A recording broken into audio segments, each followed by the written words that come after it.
Si os ha gustado el libro de esta semana y queréis saber si está en las bibliotecas, lo podéis averiguar haciendo la consulta en el CABIB.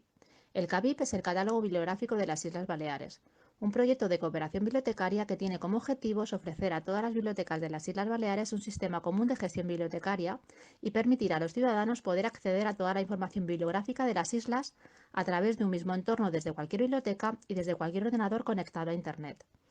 En el CABIB puedes hacer búsquedas por autor, título, ISBN, palabra clave, materias y limitar las búsquedas a las diferentes redes de bibliotecas.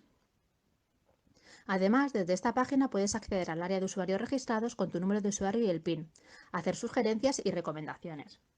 Si quieres saber en qué biblioteca está el libro de esta semana, la búsqueda es sencilla. La podemos hacer bien por autor, introduciendo Joyce, William, y obtenemos así todos los libros que hay de él en las bibliotecas. En la primera entrada encontramos 15 títulos y en la segunda 2.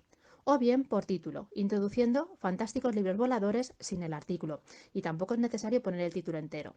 Y vemos que lo tienen en Mahó como consulta biblioteca, y si lo buscamos en catalán, vemos que lo tienen en varias bibliotecas del Ayuntamiento de Palma y de la Xarxa de Bibliotecas Municipals de Mallorca.